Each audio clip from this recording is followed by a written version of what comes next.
ഗിരീഷേട്ടാ? ഞാൻ സിദ്ധാർത്ഥൻ സാറിനെ കണ്ടിരുന്നു. കുറച്ച് കഴിയുമ്പോൾ ഇങ്ങോട്ട് വന്നോളൂ. എവിടെയുണ്ട് അച്ഛൻ? അവിടെ ശിവക്ഷേത്രത്തിൽ ഉത്സവമല്ലേ, അവിടെയുള്ളത്. ഈശ്വര. രജനി എവിടെ? അകത്തുണ്ട്, വലിയ ദേഷ്യത്തിലാ. ഓ.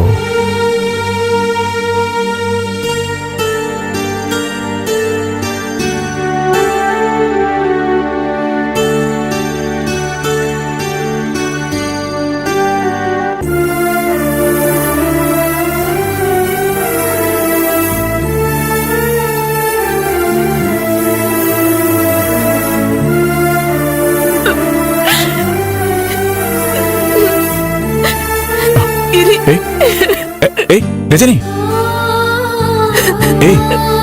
എന്തിനിങ്ങനെ കരയുന്നു?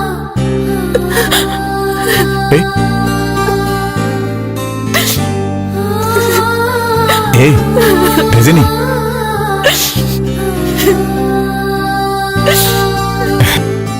എന്താ എന്താ പറ്റിയേ? വിവാഹം കഴിഞ്ഞിട്ട് ഒറ്റ ദിവസമല്ലേ ആയിട്ടുള്ളൂ ഗിരി, അതിനിടയിൽ ഇങ്ങനെയൊക്കെ സംഭവിച്ചില്ലേ? ഞങ്ങൾ കാരണം ഗിരീഷിനും അമ്മയ്ക്കും ഒക്കെ നാണക്കേടായില്ലേ? അതോർത്ത രജനിയും. എന്ത് നാണക്കേട്? ആർക്കും ഒരു നാണക്കേടും ഉണ്ടായിട്ടില്ല. ഇതിന്റെ ശരിയും തെറ്റൊക്കെ വൈകാതെ അറിയും.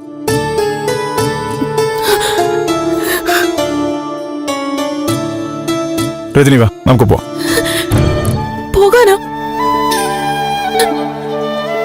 ഇവിടുത്തെ കാര്യങ്ങൾ ഗിരിക്ക് അറിയില്ലേ? ഇവിടുത്തെ കാര്യങ്ങൾ തന്റെ അച്ഛനും അമ്മയും കൂടെ തീർത്തോളും. വാ, നമുക്ക് പോവാം. അത് മതി ചേച്ചി, ഇന്നലെ കല്യാണം കഴിഞ്ഞല്ലേ ഉള്ളൂ. അപ്പൊ ഇങ്ങനെ മാറി നിൽക്കുന്നത് ശരിയല്ല. മാഡം, ഞാൻ സാറിനെ കണ്ടിരുന്നു. ആകെ തകർന്ന അവസ്ഥയിലാ സാർ. കുറച്ചു ദിവസത്തേക്ക് ഓരോന്ന് ചോദിച്ച് അദ്ദേഹത്തെ ബുദ്ധിമുട്ടിക്കേണ്ടെന്നാണ് എന്റെ അഭിപ്രായം. ബുദ്ധിമുട്ടിലായത് സിദ്ധുവാണോ ഞങ്ങളാണോ? അത് ഗിരീഷ് പറ. അങ്ങനെ ഒരു ബുദ്ധിമുട്ടുണ്ടാവില്ല, തീർച്ചയാ. കാര്യങ്ങളൊക്കെ വൈകാതെ തെളിയും. എന്തായാലും ഞങ്ങൾ ഇറങ്ങാം. രജനി വാ. ഇല്ല, അമ്മ ഇങ്ങനൊരു അവസ്ഥയിൽ വിട്ടിട്ട് ഞാൻ വരില്ല. രജനി, നമ്മുടെ ഇടയിൽ ഒരു അഭിപ്രായ വ്യത്യാസം വരാൻ ഞാൻ ആഗ്രഹിക്കുന്നില്ല. എല്ലാവരുടെയും നന്മയ്ക്ക് വേണ്ടിയിട്ടാണ് ഞാൻ പറയുന്നത്. നമുക്ക് പോവാം.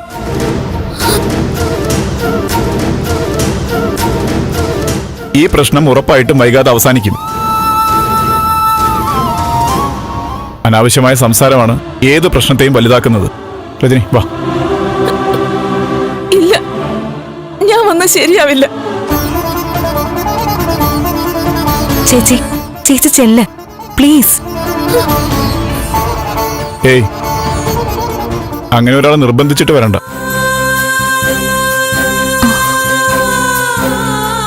പൂർണ്ണ സമ്മതത്തോടെയാണെങ്കിൽ വന്നാൽ മതി. ഗിരി, ഞാൻ അതെ, എന്റെ ഭാര്യ ഞാൻ പറയുന്നത് അതേപടി അനുസരിക്കുന്ന പെണ്ണാവണമെന്ന് എനിക്ക് യാതൊരു നിർബന്ധവുമില്ല.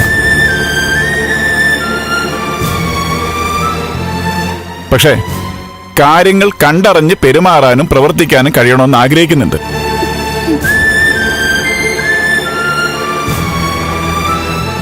രജനിയെ ഞാൻ പരിചയപ്പെട്ട അന്ന് മുതൽ താൻ അങ്ങനെ തന്നെയായിരുന്നു. ഞാൻ ഇറങ്ങോ? വരുന്നുണ്ടെങ്കിൽ നമുക്ക് ഒരുമിച്ച് പോവാം. ഗിരീഷേ, മോൾക്ക് സങ്കടമായിട്ടാ.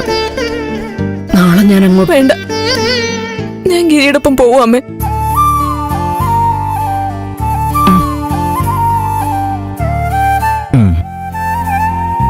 ശരി മാഡം.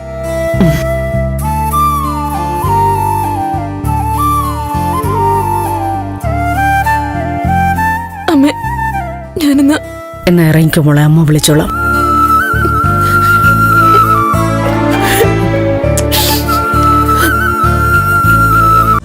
ഫ്ലവേഴ്സിൽ 2 പുതിയ പരമ്പരകൾ. വീട്ടിലെ വിളക്ക് എല്ലാ ദിവസവും രാത്രി 8:30 ഫ്ലവേഴ്സിൽ. മഹാലക്ഷ്മി എല്ലാ ദിവസവും രാത്രി 9 മണിക്ക് ഫ്ലവേഴ്സിൽ.